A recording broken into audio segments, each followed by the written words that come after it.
Here we are with one microphone today. Two guys, one mic. Oh, jeez. Wait, was that a... Yeah. Is this what I'm just going to go back and forth today? I should sit in your lap. That's what's going to happen. I was dummy and left my microphone at home because we have 9 million things to do today. And I pulled up at your house. I'm like, oh my gosh, I forgot my mic. It's election day. It is. Maybe that threw me off. You know, we typically don't watch TV during the week. But I told Aaron, I was like, hey, tonight, popcorn. Are you going to watch? You're going to watch? Oh, yeah. It's going to be entertaining. I haven't decided. I'm going to watch. Really? You just want to wake up tomorrow and see the Yeah. president? I mean, That's what I did last year. Last election cycle. It took like 6 days for us to find out That's true. who the president was last year. Or last time. No, I mean, it's entertaining. I like watching. And I think there's so many options now with YouTube that you can find a bunch of different. I'll probably watch Breaking Points. That's probably who I'll. I know Daily Wire has one that they always do. Yeah. But I watched CNN a few years ago I hear you. when Trump won the first time. Well, that was probably really funny, though. It was, because they were freaking out. Yeah. I was like, oh my gosh. I didn't think he stood a chance. I was like, oh my gosh. No chance. Yeah, and the Joker won. Yeah. It's going to be fun today. Any thoughts? This could be the final day of the union. I thought I was like wondering where you were going to go. Yeah. I think it won't be crazy if Trump wins. I think it'll probably be kind of crazy if Kamala he loses. Wins. Yeah. Not like a civil unrest, but I think you're going to have a lot. Like I don't see a future where in the next 4 years there is not a giant for real red wave. My thought was, and I've said this a few times, if Trump wins, there'll be some riots for sure. Think so? Yeah, but I mean, just a few like riots that honestly. And our cities that are known for riots. Yes, yeah. but riot-ready cities. Right, but I think he would take care of it. Mm-hmm. If Kamala wins, there could be states start seceding from the union. Oh god. Maybe not tomorrow, but in the foreseeable future. Yeah. It would be crazy town. I mean, actually, I don't want to say crazy. It's going to be crazy town either way. Yeah, it really is so like just hot. Yeah. It needs to be done just because it's like we got to get past this last year for sure. Yeah, the encouraging thing, I've just seen so many people who in the past maybe have been like hardcore. If my person doesn't win, I'm going to throw a hissy fit to like, hey guys, like whatever happens tomorrow, can we just like, if your person doesn't win, like can we just be chill? Yeah. Like, you can be bummed or whatever, but we don't have to rage. And that's where I would like to get to. Yeah. So, I mean, in fairness, I've never voted for a president I voted for one president that won. Out of my 4 times of voting for president, only one time have I. Was that when Biden won? Are you trying to dox me right now? Dude, trying to dox me. Dang, that hurts. Oh, yeah. Oh, good times, man. Good times. Oh. Man. So when Trump won? When Trump won the first time. 2016. I don't care talking about this stuff. I really don't care. I was not even going to vote. Yeah. And I was standing in line because I was going to vote for the other stuff because there were some other bills that mattered. And at the last second, we went in. I told Aaron, I was like, all right, this is what we're voting on. We're just not going to vote for president. Mm-hmm. Because they were both, I was just like, this is crazy. This is who we have to vote for. And at the last second, I said, screw it. Let's just vote for Trump. I looked at her and said, screw it. Let's just vote for Trump. And then I was like, dang it. Like 2 years in, I'm like, I probably shouldn't have done that. And then this last time is just like, you know what? Like, they both stink. Mm-hmm. So we did not vote the last time. Yeah. Voting today. Yeah. You know, Glenn's always talked about like you gotta vote policy. We were just joking a second ago about that comment that I heard about, you know, they're not an immoral exemplar, they're a plumber. Say the whole quote because I think it's a good one from Ben Yeah. Shapiro. What did he say? He said that politicians are not a moral exemplar and they're not gods. They're plumbers. And the question is, can they fix the toilet? Yes. Yes, for sure. The And you can toilet- leave the quote. You can leave the quote Yeah. there because then it kind of gets into different things. But Yeah. But the toilet, can the toilet get fixed? yeah, for sure. And I think I've matured a lot over the years too to see like, okay, policy matters, and specifically like Christian policy matters. There's a lot of things that I really do believe in and want to see taken care of or protected. And so that's how I kind of go into it. Neither one's perfect. Neither side is perfect. No, And that's no. the thing. Like, the only perfect person is Jesus. But I really do think that that's a popular answer amongst Christians now. Jesus is king. Mhm. And obviously, we know that. That's no questions asked. But then what do you do past that? Yeah. So I do think, like, because a lot of times people say that and then really vote based on popular opinion or not vote and really not take some conviction into, like, here's some policies should I pray into, and like, God, like, what do you want to see in this stuff? Yeah. And then vote with conviction. Really, that's really kind of all it comes down to. Yeah. I think that regardless, if you want to see things change, we have a process. And if you're kind of like, you don't care or you whatever, I think caring is varied levels. People care at different levels. But I still endorse the ideas. Like, if you don't feel educated enough or you don't feel like you have that, you're everybody keeps saying it's the election of our lifetime. I remember when they said that in 2016. It's always the election of our lifetime. We still carry on. Doesn't mean things won't get harder. Things will be better. That changes because of policy. But Dude, I remember when Obama was elected president, people were saying that he was going to be sworn in on the Quran. yeah.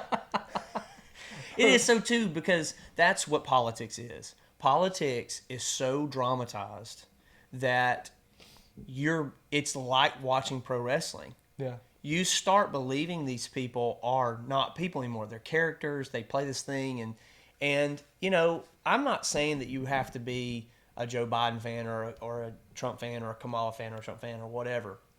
But a lot of these people, once the election happens, they're not how they were before. There's some exceptions to the rule, but like even when Hillary, when they went to the dinner or whatever, and Trump roasted her, and she's like laughing about the stuff. It's kind of like an act, some of it. Right. It really comes down to, what are you going to do? Not Right. how are you going to act, not what are you going to say, what's the policy? Yeah. And if you vote policy, then you can vote your convictions.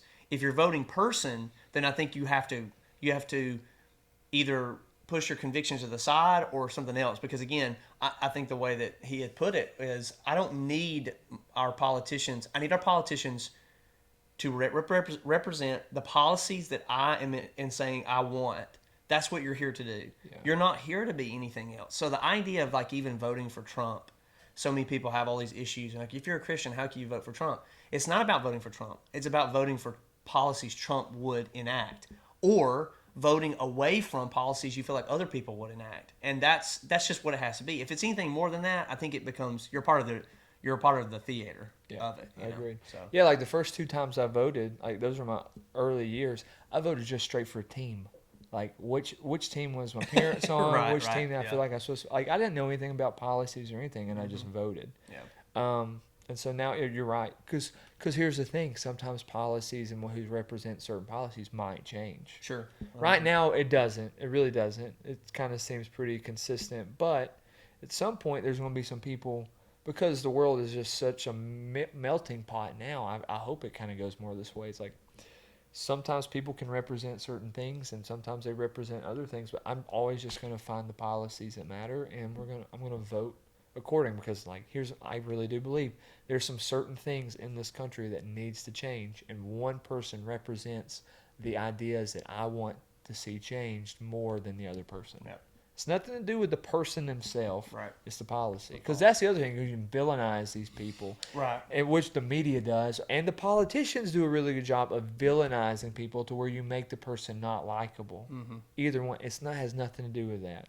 It really doesn't. Yeah, back when I was on social media, I think I made a comment one time about, I don't even think I used his name, but Joe Biden was doing something and he was being very compassionate and tender towards these like special needs kids. And I was like, man, this is a really cool moment. Like how he interacted him. I think the kid's dad had died or something, and he came up to him and like was hugging on him, and you know, for a president to get hugged on, and you have to know how to navigate those situations. And I just commented on how sweet the situation, how sweet it was. I'm talking about I got blasted. Yeah. This man is this and else. I'm not talking about everything. I'm talking about the moment, you know. Yeah, so you can't hard. Celebrate good things about people. Right. And when someone does something that's good, right, we should celebrate. Right, things. Which is we should call out those. Right, things. Which I think is another thing that happens against Trump pretty often is because of how he can be. People will never, a lot of people, like on the left or whatever, would never celebrate the things that he does that are really, really good for the country, good for people, especially middle class, because that's really what we're talking about here, is you're talking about, this is another one of those votes that comes down to, like, what do middle class people want? What would be more, I would think, considered, like, those are high propensity voters. Those are people that are going to turn out, are your middle class people. But you're hearing stuff from people all over that, you know, they're a part of the theater of it, and that's not who goes into presidency is not going to affect their life at all. Their life is going to be exactly the same.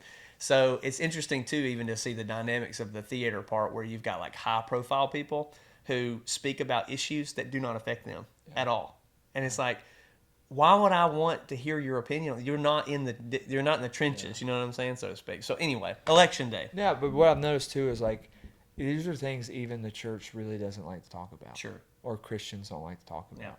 Yeah. And I would like to normalize being able to talk about these things, because obviously it does affect the world in which we live. If we do believe God's working everywhere, and we believe that we're supposed to be a part of seeing his kingdom advance in the world, well, this is the world in which I live. Right. Yeah. These are things that are this is my context, this is your context. So you don't just get a pass on these things. What was that old country song that said Where politicians were you when the world stopped turning? Politicians preaching and preachers politicking? Sure. Yeah. Yeah, we're not, and that's the thing. I'm not trying to politic.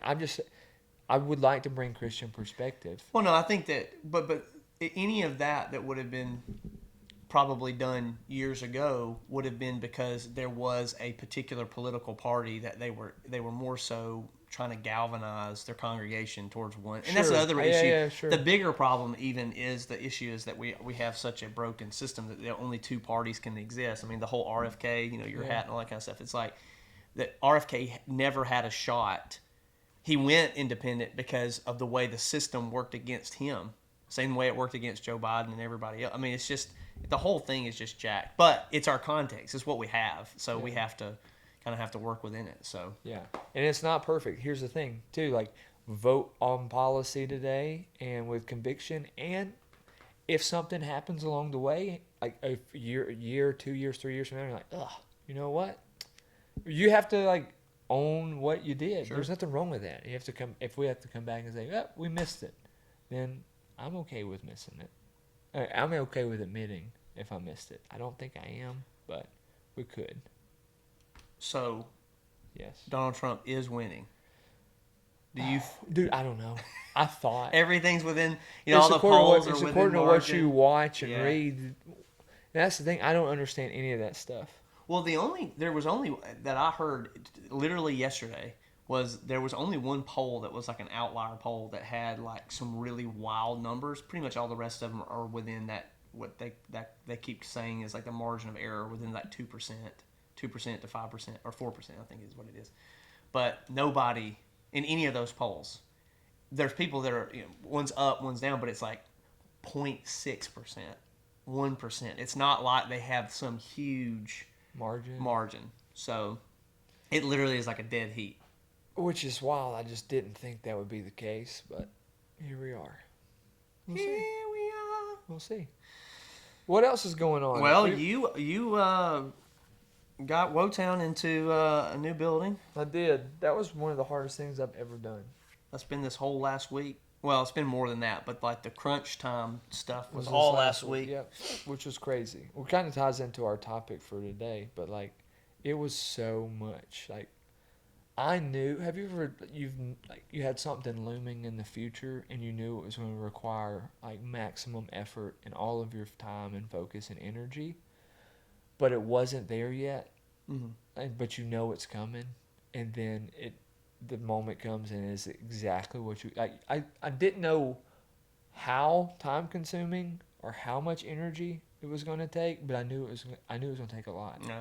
Then you get in the middle of it and you're like, yep, this is exactly Yep. what I thought. And I found like my margin, or I found the end of how much I could function to that degree. It is 6 days. Yeah. 6 days is all I to cut off. Praise the Lord. Seventh day of rest. There it is. To cut off all other responsibilities, whether it be as a husband, a dad, Yeah. like anything else, a salesperson, a business mentor, shoot, even to some degrees, even pastoring. Like to focus on me and me alone, 6 days is all I got. And in it, I felt like, man, like this stinks. This is not. I could not do this all the time. I knew there was an end date coming, so I knew it was like, I'm fully aware. This is what is required to get past this for what's on the other side of it. Which, so many times people will be like, oh my gosh, this sucks. This is what my new normal is. I'm not going to do it. I knew that wasn't going to be normal. Right. I was like, this is 6 days, but it was a lot of work. A lot of work. I think I saw my kids on average 3 hours a day for 6 days. Shout out to my parents and Aaron's parents for keeping them, but that was a cost. Right. Because a lot of times people will see like the pictures on the other end. I've got a whole blog I'm writing about it right now, about like you see all this stuff like, oh my gosh, that's so awesome, or celebrating them, or oh man, I wish I could have something like that. I'm writing a blog on the cost of the building that we have, over the 5 years, what it's cost us to get to that point. Yeah. And the ending is 18 hours with your kids in 6 days. Right. So, but not to be doom and gloom. I like to be transparent about all that goes into it, because I don't want to just, oh my gosh, look at this. Yeah. There's some days you're in tears. Some days you're like, F all of this. I'd rather not do any of it. Right.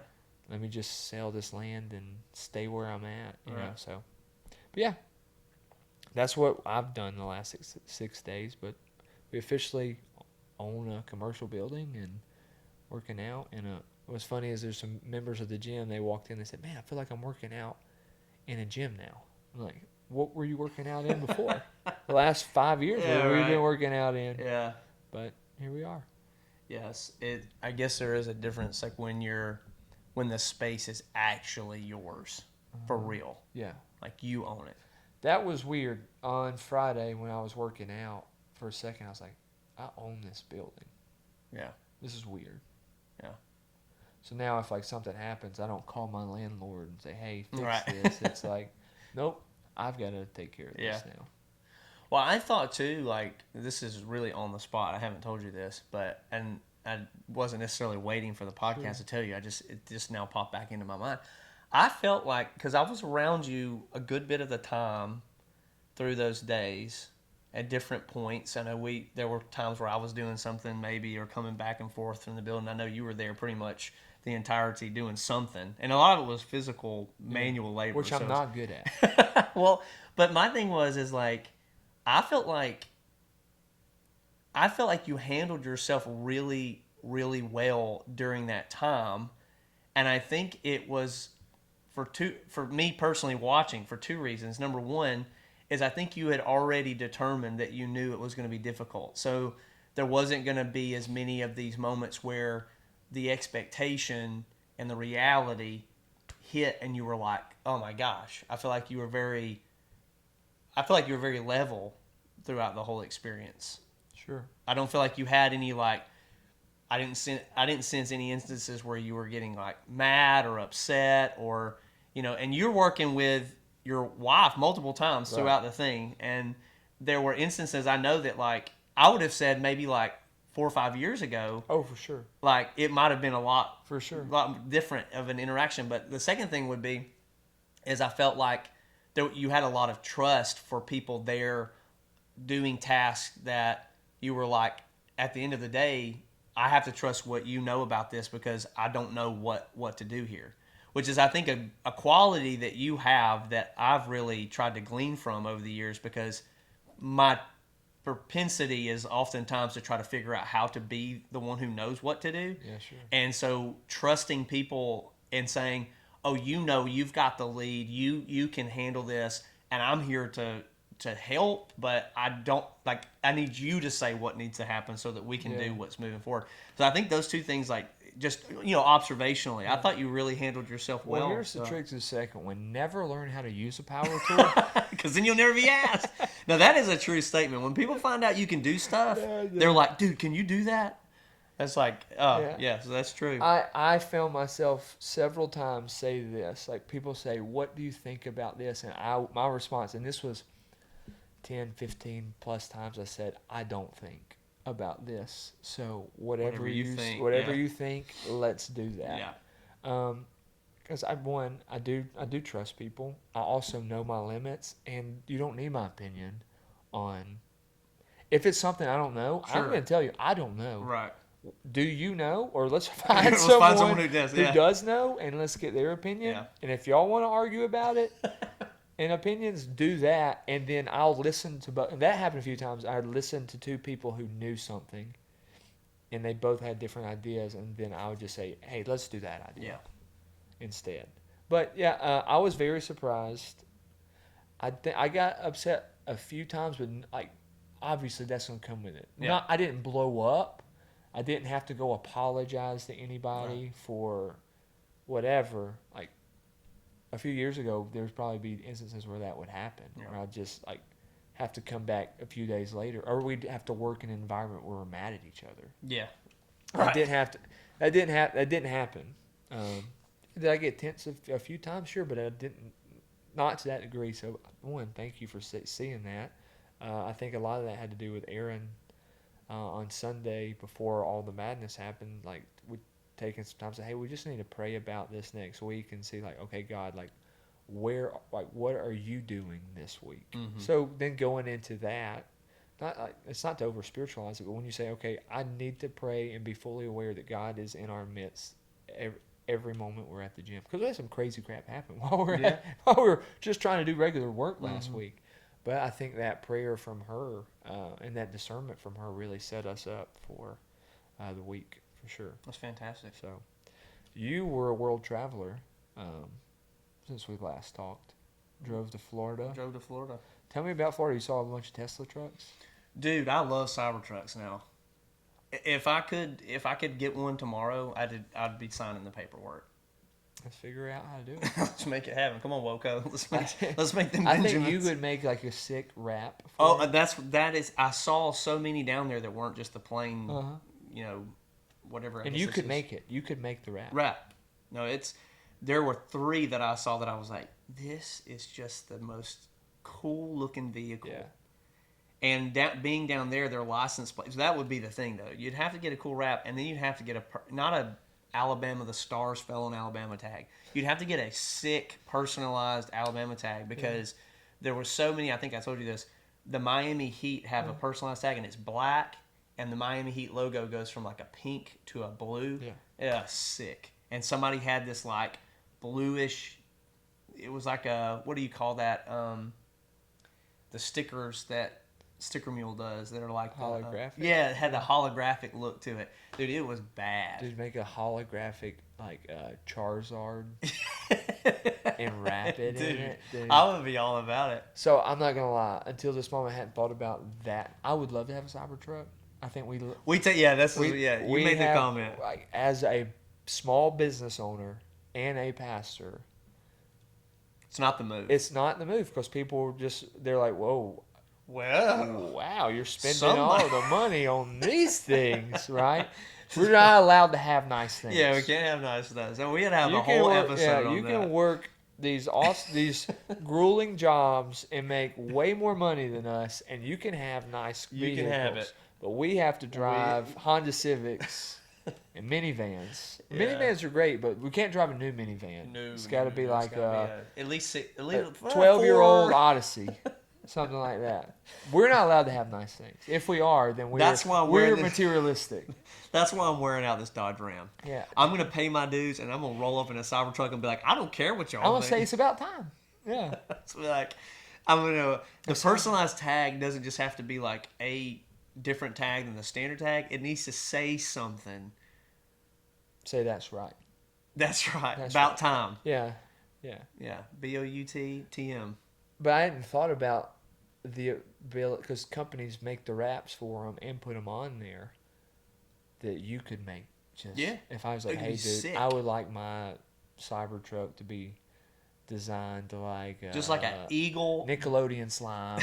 Yeah. I'm thinking like a big eagle blowing fire out of its mouth, catching a skull on fire. I mean, just do all Yeah, of it. Take Revelation 6 and turn it All into... the wheels and the eyes and the seraphim and the wings. Dude, did you see that AI of angels? Yes.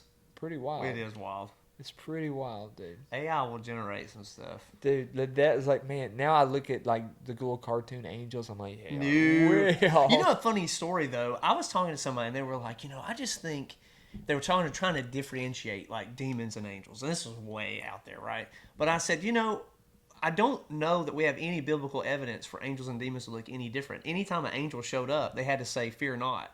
Yeah. So I'd I imagine... see that eyeball bad boy. Hey, we come in peace. It's just like, I don't know that I would be like, oh yeah, it's an angel. Oh, it's a demon. It would be like, these things are just weird looking. Yeah, and I would definitely hide. Oh, Like, hey, 100%. bud, you're good. Yeah, I'm out of here. Behold, I bring you great news. Is that how it goes? Tidings of Tidings great. of great joy for today. Maybe in the they're city of shapeshifters, David. Maybe they can. Yeah. Maybe we can entertain angels unaware. If I just see an eyeball telling me, for today in the city of David, a child is born. Run away! Yeah. Oh my gosh. That is the face Maybe- the shepherds had for sure.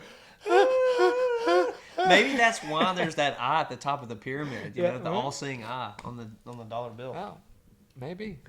But yeah, Florida was good. I drove down by myself to right outside Miami. Well, West Palm. Yeah. Is where we were.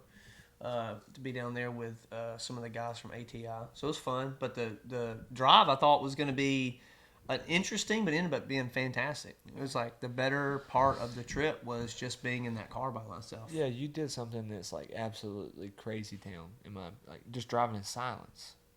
Yeah, I had a few hours where I just drove. Yeah. That's incredible. Yeah. No music, nothing. Yeah. I mean, I'm sure you probably prayed. Yeah, a little bit, yeah. Yeah, but then you just like... They're just nothing. driving. Yeah, kudos. I can't drive 10 minutes without listening to something. Really? Yeah, which probably is a spiritual thing that I should probably work through, for sure. No, it was a good trip though. It was fun. Cool. But now we're back in it, and there was no way the podcast was going to happen last week. For sure. No way. But We're it's all here now. done. Yeah. Back in the regular flow of things. Yeah. So, Even this week's kind of crazy, but here we are, recording. Yep. We got a good topic for today. Hey, real quick, we're about to get into the meat of our topic today. But before we do, I really wanted to talk one more time about our SKOOL platform. If you're not a part of our SKOOL platform, please use the link in the comments below to join our SKOOL. That's where all of our content comes out. You'll get access to courses that we're putting out. We've got 2 devotionals in there, one on embracing and working through your orphan heart and being a son of God. The second one being on living your life as a saint who sins and not a sinner who's just trying to get through this place and all that good stuff. So hey, check it out. It's our SKOOL. Please be a part of it. Engage. We got free gifts, free awards, all kinds of things in there. Don't miss out. So, I mean, today's topic really does just kind of tie into some of the things that we talked about today. Mm-hmm. Not angels, not Trump. None of those things. But busyness, I think that is something that a lot of men struggle with. Mm-hmm. Or, I could say struggle, but it's something that we deal with. Mm-hmm. Busyness. I think we're all busy. We can all put like that's. Let's just say that. The other thing, this is a little soapbox. Let's not compare one person's busyness to another person's Sure. busyness. Let's just say we're all busy, Mm-hmm. and we'll come to our discussion today from that belief. We're all busy. We all got stuff going on. It's all equally. It's all important. Um, but like, what about life with God when things get busy? That was what I was noticing even last week when we were going hard in the yard. Is like, man, if I did not have the Lord, like I don't even know how. I don't know how I'd handle last week. But Mm-hmm. how do you fight for time with God when you say I've got a busy schedule? Yeah. Well, I mean, I think sometimes we are such creatures of habit that when we don't have something that's regularly scheduled, then we are like, oh, I don't have anything. I think we have to be adaptive to instances. I mean, there are instances where I don't get my regular time, but I think that's where being adaptive it really matters. If you didn't have a regularly scheduled time, I don't think you would feel that as much. But if you've got regular time with the Lord, it's missable. It's like it hurts kind Yeah, of, right. or it's not missable. I don't know how I'm saying that. Is that right? Is it missable? It's not missable. It's not missable. Feels not missable. Yeah, Yeah. you don't want. You to don't miss want to it. miss it. But I think this is why there are certain aspects to understanding your rhythm and being with God, but also understanding what you were saying earlier about Aaron saying we need to see what God's doing. Oftentimes we know for sure that Jesus said, "I have to be about my Father's business." I don't ever want to say that doing things for God or with God is the same thing as just being with God. But at the same time, there are instances where I don't think that we're even aware of God being with us in the midst of things that we're doing. We're not trying to start a new rhythm. You weren't trying to, you just literally said, I know this is going to be a set amount of time. That's why I can pay the cost of only seeing my kids 3 hours a day, or even the sacrifice on time with the Lord in that regard. It's not like I'm forfeiting this for a new rhythm that's going to be like this, but I'm going to be busy right here in this moment. If your busyness is rhythm, Yeah, then that's different than right. I have a busy schedule that's it's packed with stuff. And I think that's a big thing. If we're not adaptable to seeing that there are times where we have to adjust our schedule, I think we're going to be more miserable than we have to be, because I think God's with us all the time. It's not to forsake regular time, but it's to say be adaptable to the fact that sometimes you just don't have that. There's just what it is. So being Yeah. adaptable, I think, is a huge part of it. Yeah, and I like that distinction. There might be times where you are busier than others. If your normal is you're always busy, then okay, something's got to change. Yeah. For sure. But if you know, hey, this is a moment in time. It could be a week, maybe it's 2 weeks, whatever. That's okay. Yeah. Take God with you, and that's the thing. You don't just get to choose. Do I take God with me? Do I not take God? God's with you, regardless. Acknowledge that He's with you. Right. I think that's a powerful thing. Hey, what is God doing this week? Let's be mindful. God's going to be with us in these places, and then in that, there's just moments where you maybe I didn't have my typical time with the Lord, which most of the time I have. But that's okay. I'll just where can I spend time with the Lord throughout these times of busyness? Yeah. And those things add up pretty fast. I'm not saying they got to be equal amounts of time, but if I know God's going to be with me in those places, then I'm just going to take Him there. That's the one other part about, like, I'm all about meeting with the Lord daily. I'm all about meeting with the Lord in the same place daily. We see that so many times in Scripture. You go and meet with the Lord. But you got to know that you can meet with the Lord anywhere. Yeah. Because it's super important to do those things, but I don't want you to think that you can't meet with God unless you're, on your same walking path, or you're in your closet, or you're in your office chair, or wherever you meet with God at. Like, you can meet with God anywhere. Yeah, I think the distinction. I don't remember who wrote the book. I've actually got it sitting in there in my living room, but it's the book title is called "The Ruthless Elimination of Hurry." Oh yeah, John Mark Comer. Yeah, the distinction's not about being busy or idle. We think, and always, I mean, as we were saying earlier, we're always thinking there's it's a binary choice. You're either busy or you're idle. Well, the scriptures speak way more against being idle than it does about being busy. Yeah, that's fair. But it speaks about not being hurried. So probably some of the issue is that many times we're building rhythms out of a meet with God on the go. Yeah. You know, and I hear people say this. I don't want to sound condemning, but I can see the mentality is, yeah, I listen to worship on my way to work, or I pray on the way to work. That's my devotion time. And I'm saying, I think you can grow past that. Yeah. Agree. Because God on the go is what it is. You don't have time to sit in silence in rush hour traffic. You don't have time to listen really to the Holy Spirit. Not saying that you can't. You can, like you said, we're not saying you can't hear from God, you can't be with God. But if you're building a rhythm on an on-the-go thing, it's like, you know, we're in this world where we're dealing with our nutrition or health a lot at times, but it would be the same thing. Where can I make the best quality meals? In my home. Yeah, right. If you don't have margin for the Lord, you wouldn't have margin for anything else in your life. And I have found that once that got fixed, once that got changed, I had even a sense about the rest of my life that I had time. Where, right. And I even said this on Sunday. I said, you know, one of my biggest things has always been I don't feel like I have enough time. And it felt like the more things have switched and changed where I can't make time. You know, I hear that. I need to make time for that. You have the time you have. You need to adjust so that time is used properly.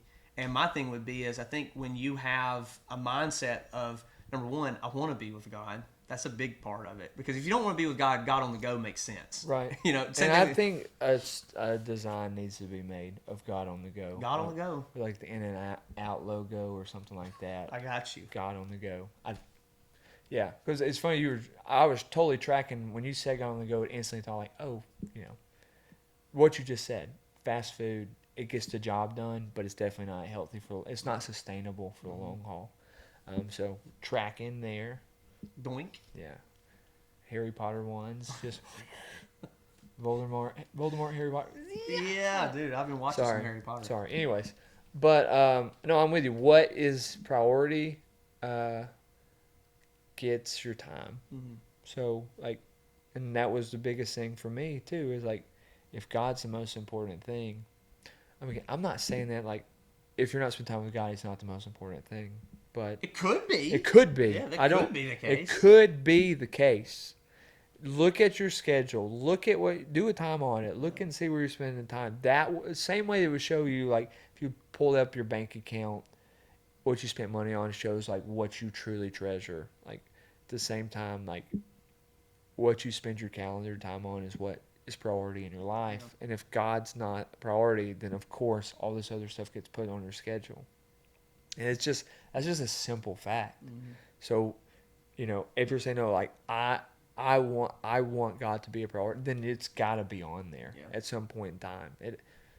Maybe it's first. I think like it. You can do it whenever the heck you want to.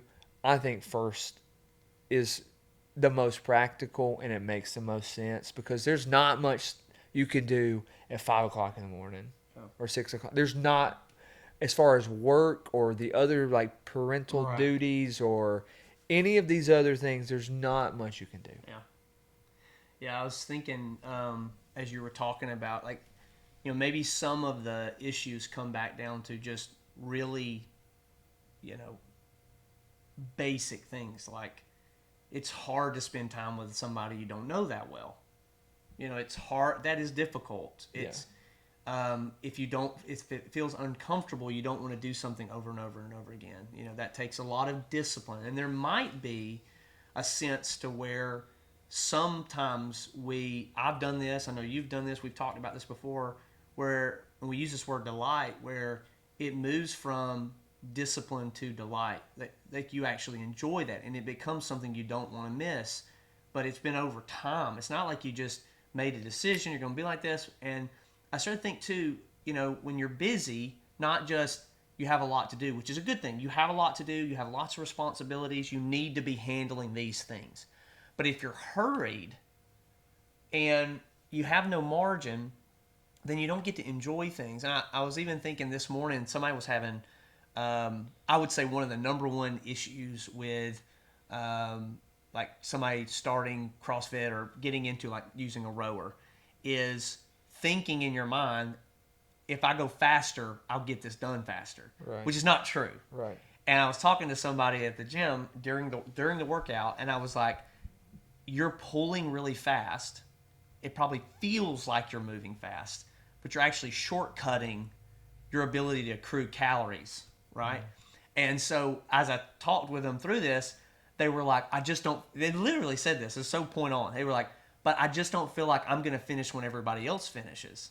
And I was like, well, honestly, that's not as much of a problem as you're about to go into a movement that if you're moving so fast on the rower, your heart rate is going to get jacked up. Then you're going to go to a movement that jacks your heart rate up, and you're not going to be able to do as many, right? So what if you just slow down and kind of just accrue the calories, quit shortcutting your reps, and then you'll have the stability and the endurance to handle what's on the other side of here. And it just makes me think, if you just slow down and create a margin just to be with God, just to be with Him, and whether that read the scriptures, pray, those types of things, how you do that kind of stuff, everybody's is different. Right. How I spend time with the Lord is going to be different. I think He accommodates that. I think that's what's so great about the Lord. But the idea would be well, if I spend 30 minutes doing this, I've got all these other things to do. And I think it really is true. It seems counterintuitive. Whatever you invest with God and you create margin for only gives you what you would need for the things that have been allotted to you through the rest of the day. And that's why I think starting in the morning matters so much. You really do, I think, have a sensitivity. You have a stamina and endurance. You have a faithfulness that I think is really there for you to handle all that God's put before you, and discernment to know maybe the reason I'm busy and hurried is because I'm saying yes to things that I shouldn't even be doing or participating in. So I just see that mental image in my mind of somebody shortcutting the rower. They're moving, but they're not accruing really any calories. And spiritually speaking, like what you're accruing spiritually by taking time to be with God is going to affect what you have in the tank for the rest of the day, the rest of the month, the rest of the year. Yeah. And you said something too, like, I want to be able to finish at the same time somebody else does, so you want to speed up this process. Right. Well, I'm not as far along as in my time with the Lord or my spiritual maturity, so I got to catch up. Mm-hmm. And so now I've got to go harder or spend more time. And that's just not the case. Like, wherever you're at, just start it. Take the time, whatever that looks like. Don't hurry through it. Mm-hmm. Be focused through it. You're not trying to catch up with anybody else. Yeah. You're just trying to be with the Lord. I mean, so no pressure, no comparison there. Just, I think it's good to long for those things. Paul says, "Follow me as I follow Christ," or he even like sets these different examples. Like, hey, like, here, I'm a good example. You should follow. Of course, but we're not trying to just say, hey, like, you need to be X, Y, and Z. This person. So just like spend time. Don't rush. Don't hurry. Prioritize. Because that stuff matters when you're busy. Because you're always going to be some sort of busy. Yeah. You're going to put your hands to something. You're going to work through something. So what's significant is when you're aware of what God's doing in those places while you're busy, while you're doing the things to the fullness of your ability for the Lord. That happens through an awareness of God, and that can only happen through time spent with God. And I think a great prayer. This is so simple, but I think it's good because I think it's right. But when Jesus says in John 15, "I'm going to send the helper to you," it would be great if you're like, I don't even know how to do this. A great prayer is to say, Holy Spirit, can you show me? Can you help me with what it looks like to spend time with you? Because that prayer is more answerable than trying to just wing it, or like you said. We're not asking people to be legalistic, but being religious is not a bad term. Like even what you said earlier about when you were working in the gym and there were people that knew how to do something, you're like, I'm not acting like I know how to do this because I don't think about this, then why wouldn't that be the same case with the Holy Spirit? Yeah. Say, Holy Spirit, I don't know really how to connect with the Lord. I don't know how do I do this? And being open to whatever starts feeling, and I've been helping my kids with this on the end of just hearing from the Lord, because we turn hearing from the Lord into this awfully complex thing. Sure. What was the next thing that popped into your head? Yeah. Well, maybe a person popped in my head. Maybe just pray for that person. Or, and I had somebody come up to me Sunday and was like, I'm just having a hard time getting words to thank God for what he's been doing for me. And I said, well, we that's covered. Psalms is filled with thanksgiving. Right. Just go read a psalm. Why would that be lesser than you trying to concoct your own thing? Just ask the Lord. And the Lord is so faithful. I think because he wants to spend time with us, those are prayers that are easily more answerable than some of the ones that we're trying to make sound like something when they're really not. You know what I mean? So a simple prayer, Holy Spirit, help me figure out what spending time with you looks like for me, because you're his kid. He wants to spend time with you, so he wants to answer that prayer. That's it. In there. Cut it.